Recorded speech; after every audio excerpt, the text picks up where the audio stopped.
financial foundation. But before anything else, I would like to share po yung financial journey ko po. Typical po sa mga nurses sa atin sa Pilipinas is nag-abroad po. We seek na magandang opportunity sa ibang abroad para po magkaroon ng mas malaking income. Kasi po to tell you honestly, yung income po lalo na po sa province ng nurses monthly is just only 9,000 to 11,000 pag nagsisimula ka pa lang. So last February 14, 2013 to be exact, nag-decide po ako pumunta dito ng Saudi Arabia.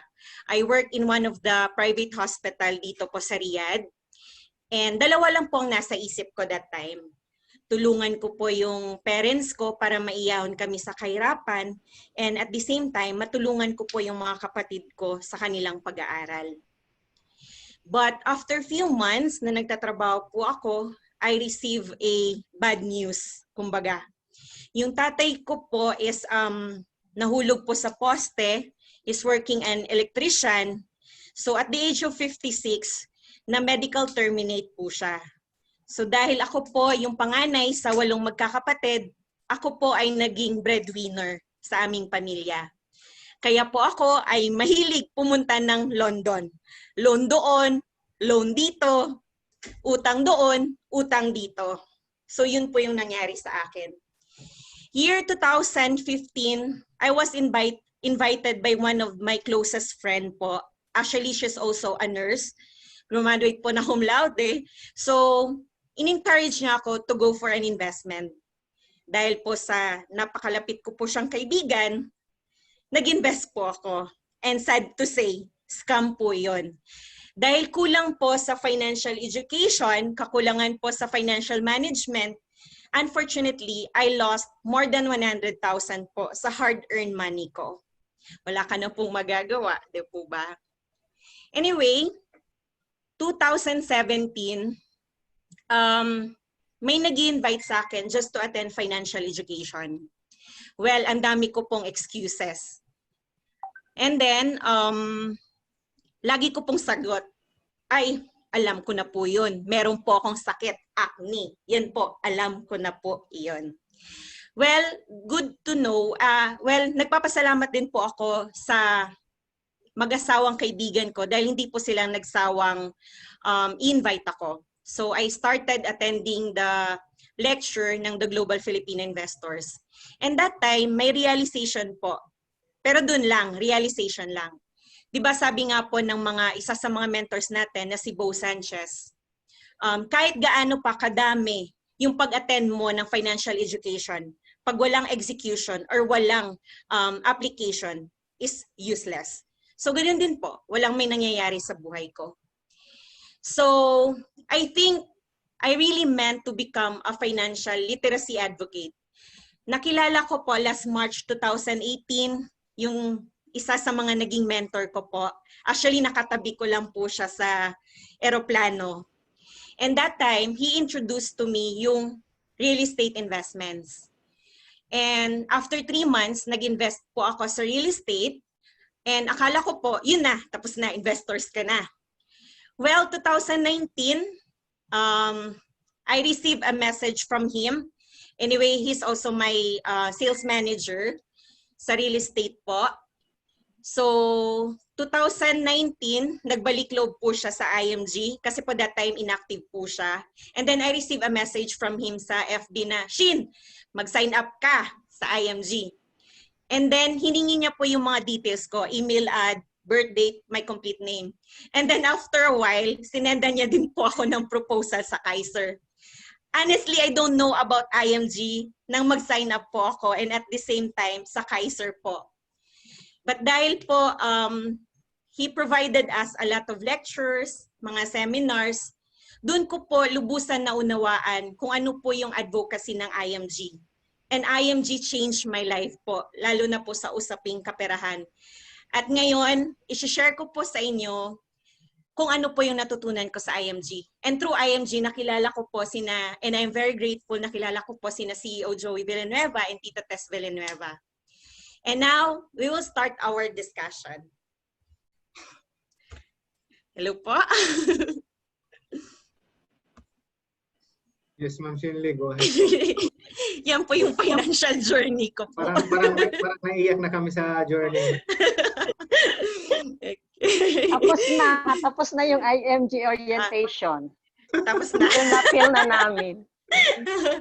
So, anyway, I would like to share po ngayon kung ano po yung natutunan ko po sa IMG.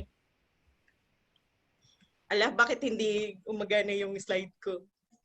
Okay, building your financial future. Anyway, yung grupo po pala namin, before pa lang kami nag-start sa IMG, umattend po ka ng meeting, 3 or 4 lang po kami. But now, I'm very proud to say, yung grupo po namin dito sa Riyadh, under with Expan, may gitna po kami 200. Tama po ba, Sir Jack? Okay, di ko nabilang. Sige pa. So, what are your goals? Di po ba lahat naman sa atin may goals? Lalo na po tayong OFW. Before tayo pumunta dito sa abroad, yung iba po sa atin gusto magkaroon ng kapital para po sa buuning business. Yung iba naman is gusto magkaroon ng bahay at lupa. Yung iba magkaroon ng property.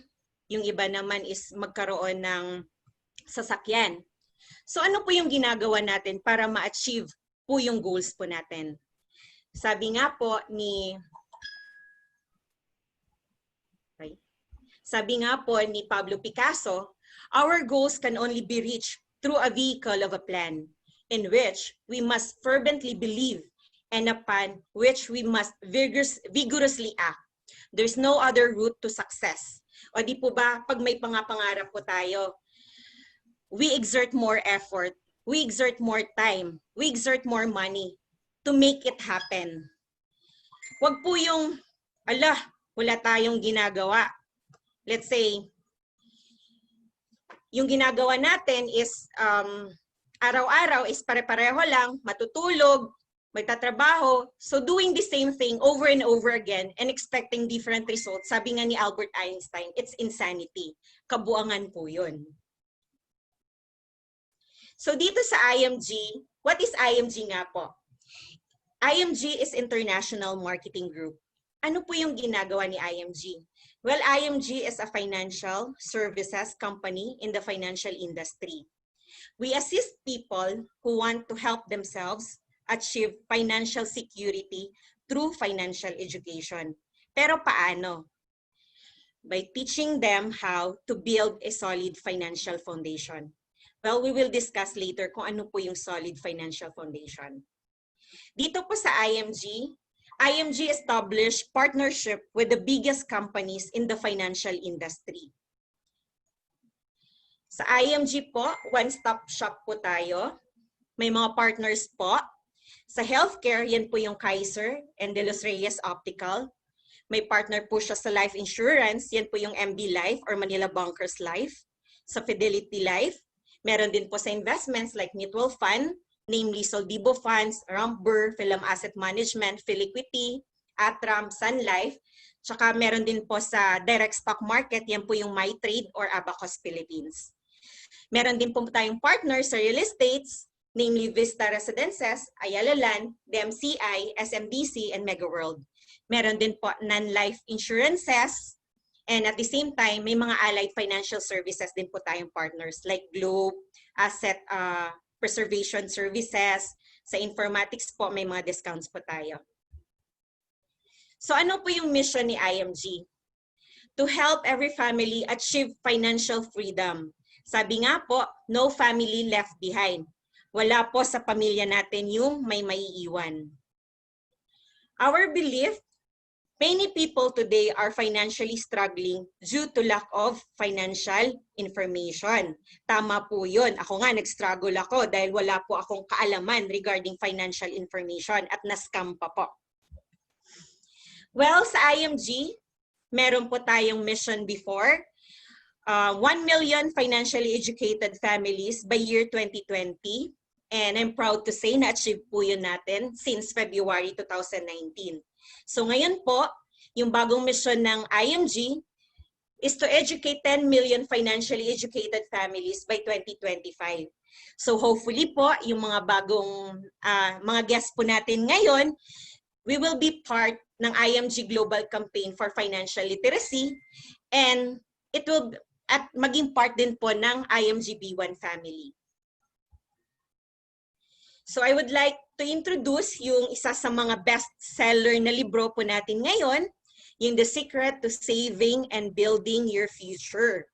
So, naka 10,000 copies sold just in 3 days. Imagine po yun. 40,000 copies sold in 1 month. Sabi nga sa libro, when it comes to sharing and saving your future, many good people fail. Many hardworking people fail. Many smart people fail. Many young people fail. Many old people fail. Many teachers fail. Many engineers and doctors fail. Kahit nga po yung mga nurses also failed. Many end up retiring without enough savings. These people don't set out to fail. They do because they fail to plan and manage their personal finances. Ano po yung rason? Because they lack of financial education.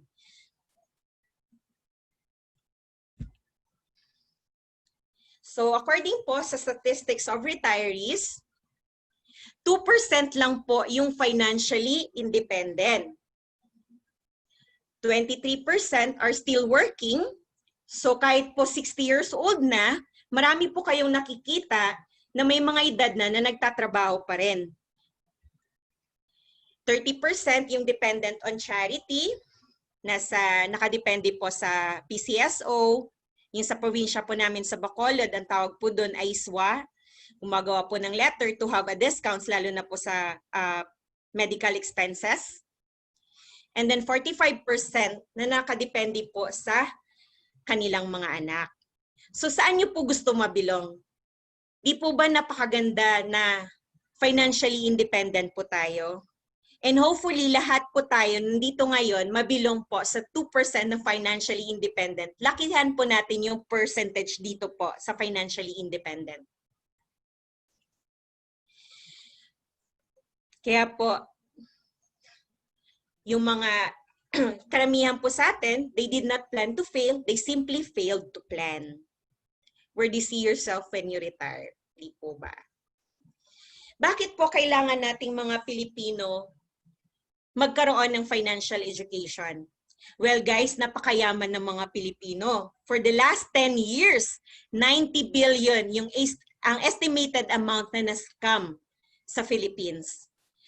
At sa atin po, statistics, tayong mga OFW, pag umuwi po sa Pilipinas, 8 out of 10 po ang walang savings. Nakakalungkot di po ba? At 1 out of 10 po na OFW yung umuwi sa Pilipinas na bankrupt pa. So nararapat lamang po, di po ba, how to control your future? Nararapat lamang po, di po ba na tayo po? Kasi yung future natin is not in the hands of our employer. Wala din po sa gobyerno, wala din po sa bangko or sa broker po natin. The future is in your hands.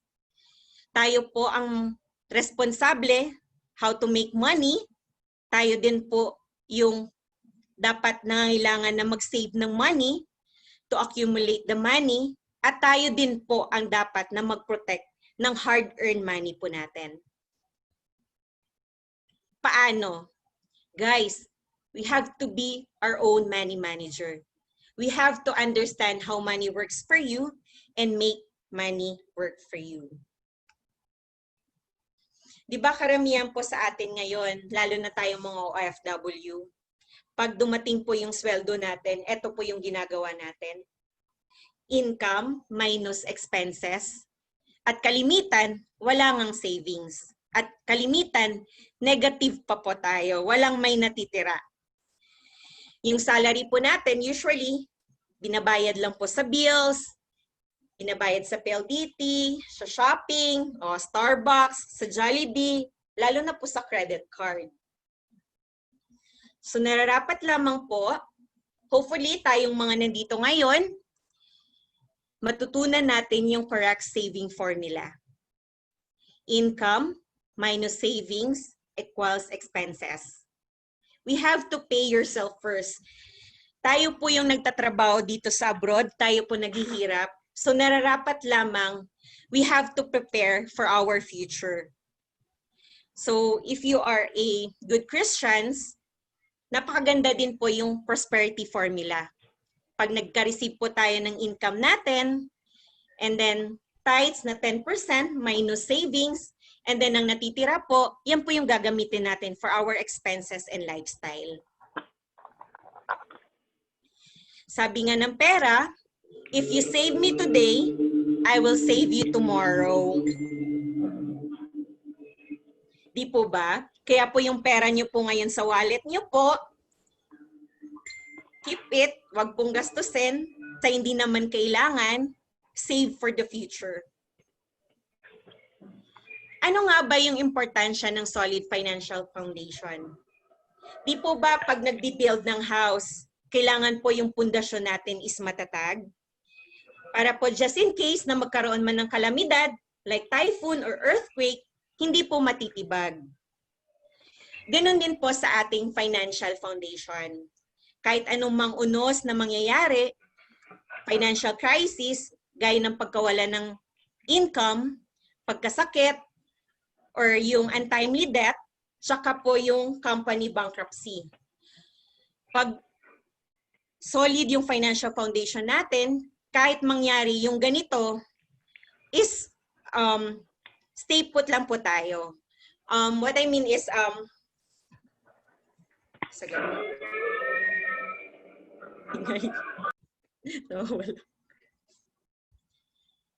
pag solid yung financial foundation natin, kahit anong mang-unos yung mangyayari sa buhay natin, hindi rin tayo matitibag. So ito po yung solid financial foundation. Di po ba, pag may pera po tayo, usually yung naiisip natin is investments. Investments sa college funds, retirements, stocks, mutual fund, and real estates. But, pag may nangyayari po na emergency sa ating buhay, let's say nawalan po tayo ng trabaho, or kahit nga ngayon may pandemic, ano po yung ginagawa natin sa investments? Marami po kaming client din po sa real estates before, pag may nangyayaring emergency, hindi po nila natatapos yung mga equity po nila. So yung investments po nila is nahihinto. Or otherwise, ibebenta po nila si investments. So investments pa ba ang tawag doon? Hindi na po, right? So nararapat lamang na we have to create our emergency fund. Ano po yun yung emergency fund? Anyway, we will discuss it later. And then, may nangyari po ngang emergency, wala din po tayong investments, ano po yung gagawin natin? Di po ba mangungutang? Sad to say, marami pong OFW ngayon yung lubog sa utang. Kaya po nararapat na lamang na we have to manage our debt or reduce the liability. And if mahal natin yung ang family po natin, we have to have the income protection. Yan po yung life insurance. And later on, we will discuss it. At kung mahal po natin yung sarili natin, kailangan din po na meron po tayong healthcare. Hindi lang po short term, kailangan po is long-term debt. So build it right and build it strong. So now, we will proceed for the X curve. Hindi po to yung mga X natin. Ito po ay about sa responsibility line at saka sa money line. Di po ba, habang bata pa po tayo, we have a lot of big responsibility. Mataas po yung mga, may marami tayong pinagbabayaran, let's say mga liabilities, bayad sa mga bills. So narapat lamang as we go older, yung responsibility po natin is dapat lamang na bumababa. At yung money line natin, habang bata pa tayo, wala pa po tayong savings dahil nga sa mga liabilities natin and commitments. Pero as we go older, nalalapat lamang na ito po ay tumataas din. Dapat magkaroon po tayo ng savings. Dalawa lang kasi yung if sa buhay natin. What if we live too long, and what if we die too soon? What if we live too long? Umabot na tayo ng 80 years old. Let's say tayong mga OFW, umuwi ng Pilipinas at the age of 60. What if umabot ka ng 80 years old? So you have to protect yourself through investments. Kaya nararapat lamang po na meron tayong passive income dito po. And at the same time, may long-term healthcare po tayo. What if we die too soon? Pag nawala po tayong breadwinner, dapat nararapat lamang po na meron tayong naiiwan sa ating family. We have to protect them through instant money or insurance or income replacement through life insurance. Okay, we will discuss one by one yung six steps po to build a solid financial foundation. Number 1, increase your cash flow. Paano natin i-increase ang cash flow? Well, di po ba, karamihan po sa atin na OFW is negative yung cash flow. Let's say we have a monthly income of 100,000. Tapos yung expenses po is 150,000. So yung cash flow po natin is negative. Negative po. Ito po sa illustration po, negative po ng 50,000. So nararapat lamang na we have to reduce our expenses. Paano po? Live below your income. Paano? Well, do budgeting. Mag-budget po. Remove all the unnecessary na expenses. Unahin po lang natin yung mga needs natin. Iwas-iwas po sa shopping. Otherwise, yung mga subscriptions po natin like Netflix, kung hindi naman po kakailanganin, ano na po natin? Stop na po natin yon. So, yung tanong po, lalo na sa ating mga OFW, ilang taon na po ba kayo nag-work at magkano na po ba ang ipon ninyo? Okay, let's do the counting. Number of years work dito sa abroad times your average annual income, then the total amount earned. I think yung iba po sa inyo is umaabot na ng milyon-milyon, right? Pero ang tanong, magkano po yung savings po ninyo? Naka-calculate po ba natin? Okay. Let's say ito po, 10 years po siya nagtatrabaho in abroad. Ang average income niya po is 300,000. So may 3 million po siya. Ang tanong, magkano yung savings niya? Anyway, it's not what you earn that counts. It's what you keep. So, hindi po mahalaga kung magkano po or gaano kalaki yung sweldo po natin ngayon. Ang mahalaga po is magkano yung nasisave po natin ngayon. So, next, paano po to increase cash flow? Well, just earn additional income. Gaya po sa akin. I have my business din po, aside po sa IMG, I'm doing Glota business. Kaya po nagkakaroon po ako ng extra income. So dito din po sa IMG, pwede po tayong magkaroon ng extra income. So meron po tayong job, banded po tayo sa 8 hours na work. Let's say yung hours natin sa pagtulog is minimum of 6 hours to 7 hours. Ang spare time po is 9 hours. So ano po yung ginagawa natin sa spare time po natin? There are 3 choices. You're making more money, or we are wasting time, or waste money. Kaya po ba yung pag nag-i-invite po tayo, lagi po silang busy dahil they are wasting their time, and at the same time, they're wasting their money. Kaya po, we have to make more money po sa ngayon. Let's save at para po magkaroon po ng maraming investments later on and to prepare our future.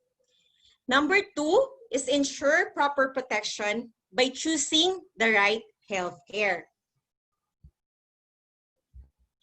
In the Philippines, marami pong nagkakasakit. Marami po yung namamatay because there is no medicine or treatment available, but because they don't have money to pay for their costs. Marami po akong nakikita na matatanda kahit po yung paa po nila is, what do you call this one? Yung nabubulok na because of diabetes, hindi po napupunta sa hospital kasi po wala pong pambayad kahit po sa consultations lamang. So, sa healthcare, kailangan po masagot yung four corners ng pangangailangan natin. We have to choose the right healthcare po na masasagot po niya na hindi lamang po short term. Short term po kasi magagamit po siya natin ngayon. And then at the same time, nararapat po lamang na may long term there, long-term healthcare din, na let's say magagamit po siya natin kahit umabot na po tayo ng 60 years old and beyond. And sa pagpili po ng healthcare, maganda din po na ma-life insurance na kung in case na mawala man tayo sa mundo, meron po tayong maiiwan sa family po natin. And at the same time, meron po sanang savings and investments. Di po ba sa tatlong choices na to, saan maganda ma-admit sa hospital? Sa charity ba? Sa pay ward? Or sa executive? Di po ba napakaganda pag sa executive? Sa charity kasi, imagine ka, halo-halo na lahat-lahat. Instead na yung sakit mo is isa lang. Ala, dumami na dahil sa cross-contamination. Dito naman sa pay ward, okay lang din sana, pero what if yung katabi mo is maingay, di po ba? Hindi ka rin makapag-rest. So, napakaganda talaga yung sa executive, di po ba? So hopefully, sa pagpili po ng healthcare, pipiliin po natin yung masagot, yung apat na pangangailangan natin. At we are recommending here dito sa IMG, yung Ultimate Kaiser Health Builder Plan. So, ito lang po yung long-term healthcare sa Pilipinas sa ngayon na available. So, dito po sa illustration na to, ito po ay ang pinaka-average na plan, Plan K100. So, anyway po, may discussions po about Kaiser actually. So, hindi na po ako mag-dig deeper po dito.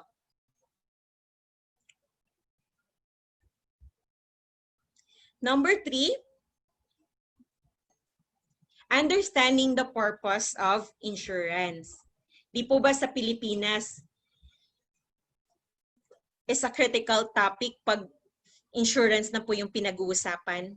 Pero hindi po natin alam na ang insurance po pala is kailangan at investments po siya. Di po ba yung bahay po natin kailangan po insured? May mga fire insurance. At the same time, pag kumuha po kayo ng sasakyan, naka-insured po. Pero karamihan sa gumagamit nito, hindi insured. Minsan, pag kumukuha ng insurance, ang tanong lagi sa mga agent is, ano po yung pinakamura? Hindi po ba? So, how much money you need to protect yourself? Sa retirement po natin, we need an income replacement. Your monthly income times 12 times 10. So let's say you are earning 20,000 pesos. So times 12 po is 240,000 and times 10.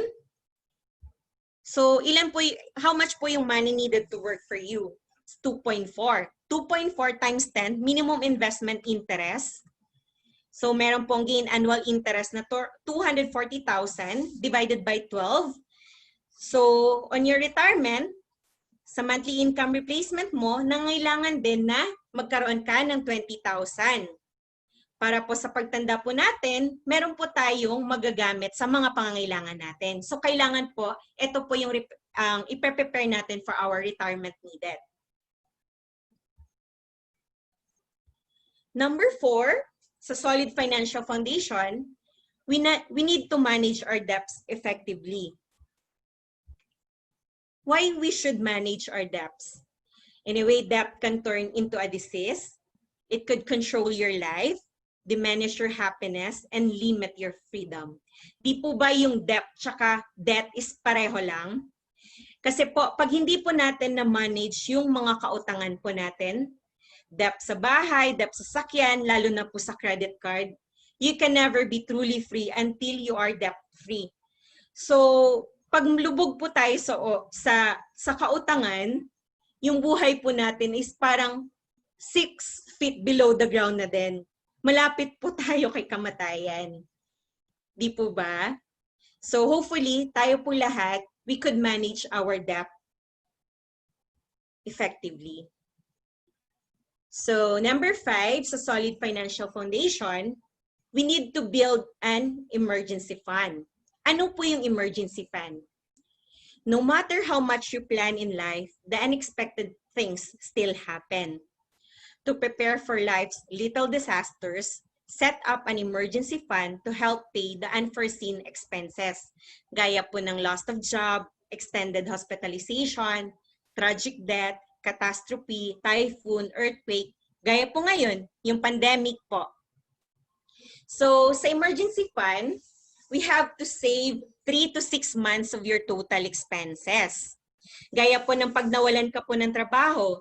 So, kung wala ka pong emergency fund, let's say may nag-offer po sa inyo ng isang opportunity, kahit hindi pa po maganda yung benefits, minsan po, di ba, i-grab na lang po natin para po may pambayad po tayo sa ating mga liabilities. So, pag may emergency fund, well, makaka-wait pa po tayo ng isa pang opportunities na may mas magandang offer. Di po ba?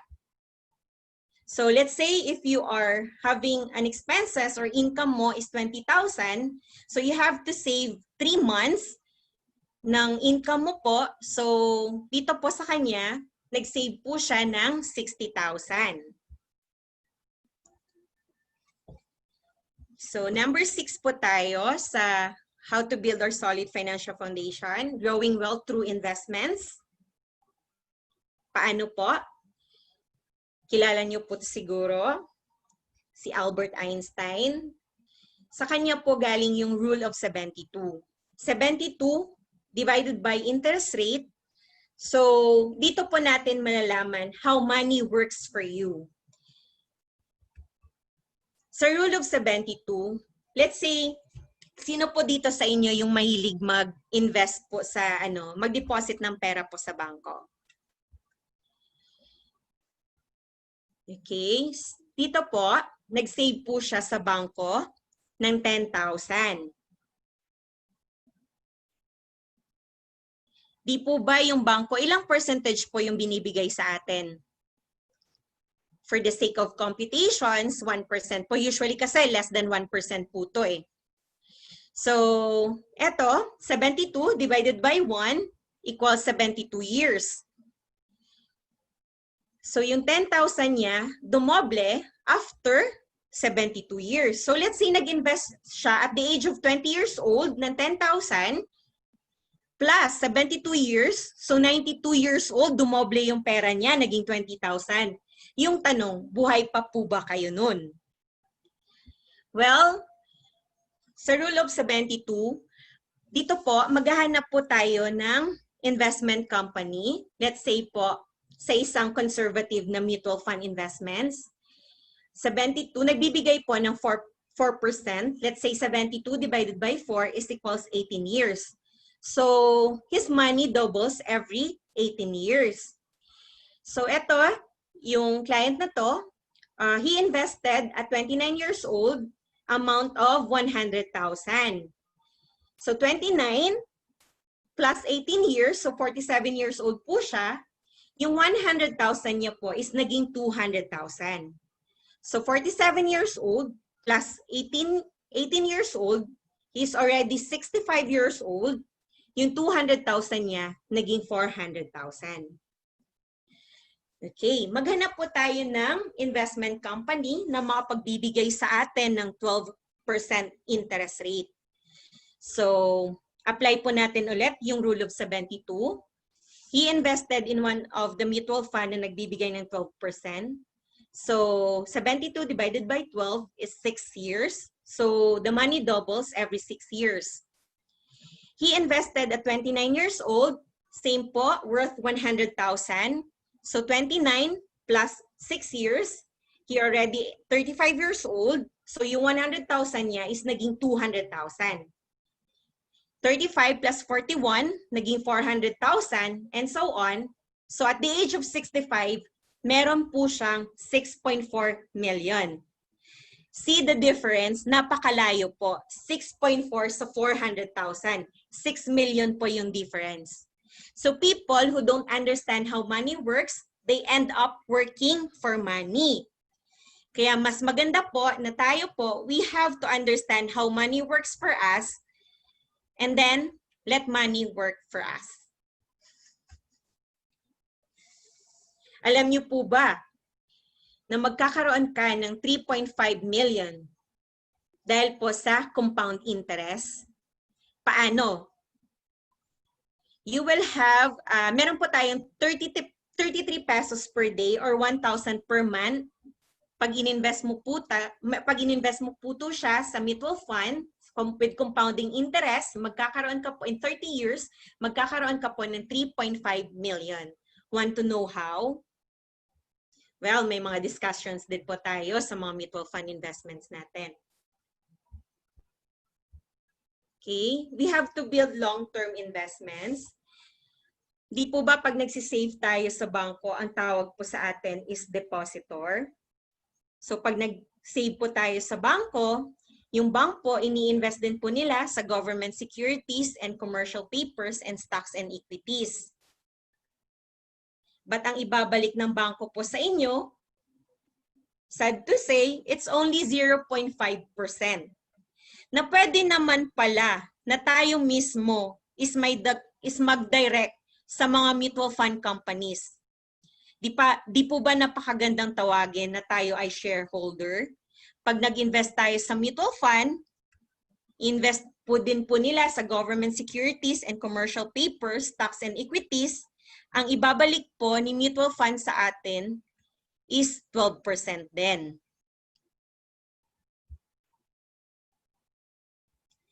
So guys, let's have a summary how to build a solid financial foundation. Increase our cash flow. Number 2 is have a healthcare. Protect ourselves. Hindi lang po short-term healthcare. Kasi di po ba ngayon nasa productive stage pa po tayo. Meron po tayong healthcare. Pero pag uwi po natin sa Pilipinas, remembrance na lang po yung mga healthcare card po ninyo. So nararapat lamang na we have to look for a healthcare na makapagbibigay ng long term, kahit beyond 60 years old po tayo, meron po magsusustain ng medical needs po natin. Di po ba yung number 1 bankruptcy ng Filipinos, ang rason po is medical expenses? So kung mahal po natin yung family po natin, we need to have a life insurance protection para pag mawala man po tayo sa mundo, meron po tayong maiiwan sa ating family. And then we have to manage our debt or reduce a liability. Mahirap po malubog sa utang. So we have to manage our debt effectively. Unahin po natin yung may mga malaking interest hanggang po maubos po natin ito. And have an emergency fund. Para po pag may nangyari mang calamity or any life and death situation, meron po tayong mahuhugot agad-agad. And then, lastly, build up a savings or investments. Magkaroon po tayo ng mga investments like mutual fund or real estate investments na later on, ito po yung makapagbibigay sa atin ng passive income. Na pag nag-stop man tayo ng trabaho, meron po tayong mapagkukunan ng mga pangangailangan po natin. So, ito po yung libro natin, The Secret of Saving and Building Your Future. Ang financial education is not just for the wealthy. It's for everyone. So, para po sa atin lahat ito. Dito sa IMG, we can offer to you a new world of possibilities. IMG is a new concept in the financial industry that assists people who want to build their financial foundation. So yung IMG membership platform po helps a lot of people get educated in all aspects of personal finance. Hindi po tumitigil yung IMG sa pag-educate po sa atin. At the same time, we have access to hundreds of financial products and services. And at the same time, sa IMG, we receive training and support to manage our money. We have a lot of membership benefits pag naging member po kayo ng IMG. Number one, ito po yung pinaka-the best, financial education is free. Dito po sa IMG, we have financial seminars and workshops. Kahit po tayo, let's say pag umattend po tayo ng financial education, we are very lucky dito po sa IMG, libre po. Kasi po, pag once umattend po kayo ng financial lecture po sa Pilipinas, you can pay po around 5,000 sa isang seminars lang po. So sa IMG, libre po lahat ito. Anyway, financial ignorance can make you poor. So attend lang po ng financial education. Dito din sa IMG, nagbibigay po sila ng financial check-up. Hindi lang po yung health natin yung pinapa-check up natin, di po ba? So maganda din dito sa IMG, magkakaroon tayo ng financial check-up. Magkano yung kailangan na retirement natin, ano po yung nararapat na mga insurances na kailangan natin. So i-guide po tayo ng IMG. And then meron po exclusive membership price. Pag gusto nyo po maging associate financial planner, may discounts po. Pag sa international, instead of 16,000 plus, 2,500 na lang po sa mga gusto po maging associate financial planner. Then being an IMG member, may access po tayo sa Kaiser. And then if you will become a member, meron po tayong worth 100,000 na accident life insurance sa Manila Bunkers. Automatic po yan. And then 50,000 na Fidelity Life, worth 50,000 po. Magbabayad lang po tayo ng 500 pesos. We are already insured hanggang abot po tayo ng 65 years old. And then through IMG, we have an access po sa mutual fund investments na zero entry fee. Kasi po sa non-IMG members, pag nag-decide po kayong mag-invest sa mutual fund, meron po silang kinukuha na 2 to 3% na entry fee or management fee. Sa IMG po, wala po. Zero load po tayo. And then sa IMG, we have an access po if you will decide na mag-invest sa direct stock market. Yan po yung sa MyTrade or Abacus Philippines. IMG Dominate Tool, sa mahilig po mag-post. Yan po yung ginagamit natin ngayon. Sa Everest, may mga services po. Pag member po tayo ng IMG, sabi nga nila, pag kinasal po tayo, meron pong wedding planner dito sa IMG. Pag si IMG member is kinuha na po ni Lord, meron pong libre na memorial services sa Everest.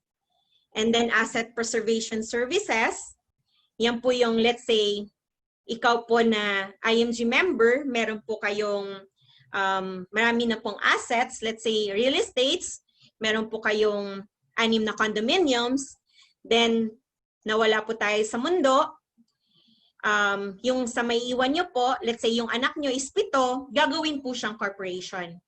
So instead na yung kukunin mo yung services nila na magbabayad ka ng approximately 50,000 to 60,000, if you're an IMG member, 18,000 na lang po. And then number 12 benefits, yung auto program. Sa auto program po, dito po karamihan, marami din po yung nag-avail dito dahil sa auto program, napakalaki po ng discounts. Hingi lang po kayo ng quotation sa isang kasa at isa-send lang po sa auto program, sa support po. Then, itutulungan po kayo nila to process and then magkakaroon po kayo ng discounts.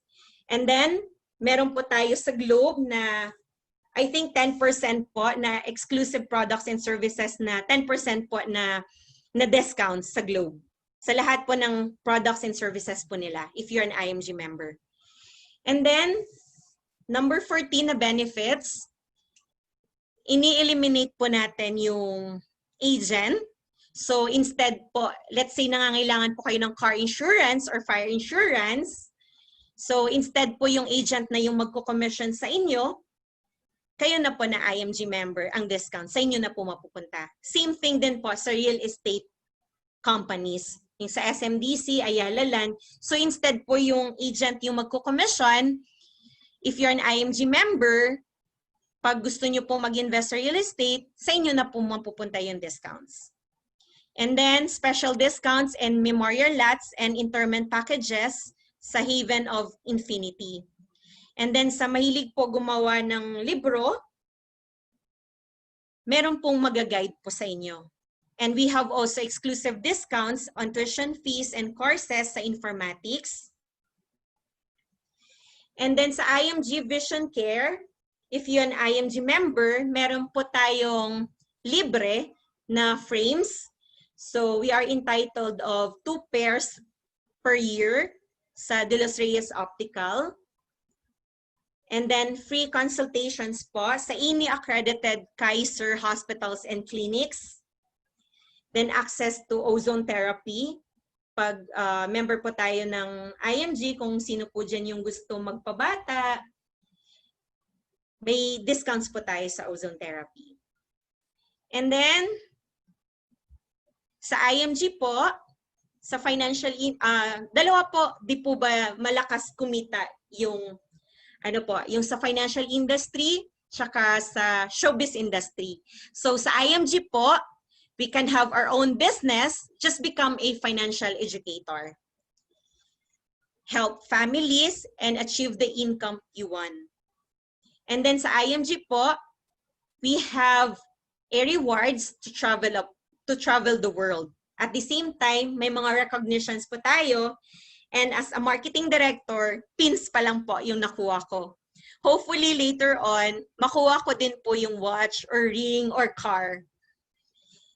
And then, lastly, we have a free HMO coverage para sa mga MDs and SMDs and executive. So, sa IMG po, sa membership pa lang, sulit na po. Kung i-compute po natin lahat-lahat, yung mga benefits po na makukuha natin through our membership, approximately po, it's 150,000 plus. So, become a member in IMG. Dito po sa international, sa Saudi Arabia, ang babayaran po sa membership is $175. At dito po sa IMG, tuturuan po tayo how to build a solid financial foundation. So, hopefully, sa mga guests po natin ngayon, maging member po namin at tulungan niyo po kami tulungan po niyo kami i-share yung advocacy po ng IMG. Okay? Sino po ang gustong magbasa nito? Sir Jack?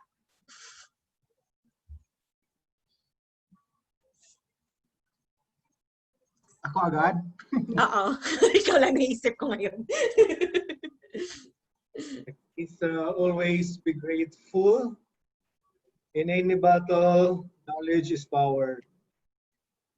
Stay calm and carry on with our lives. Remain positive, but plan and prepare. No virus is stronger than a nation security. No lockdown can stop an IMJ advocate in spreading the good news of financial education. No virus is stronger than a united IMG community cheering up for world team, one dream, one system. And one heart. And one heart and one. That's end my discussion po. Hopefully po may natutunan po kayo lahat. Okay. Sino po yung moderator po natin? Tita Tess. Tita Tess. Back to Tita Tess.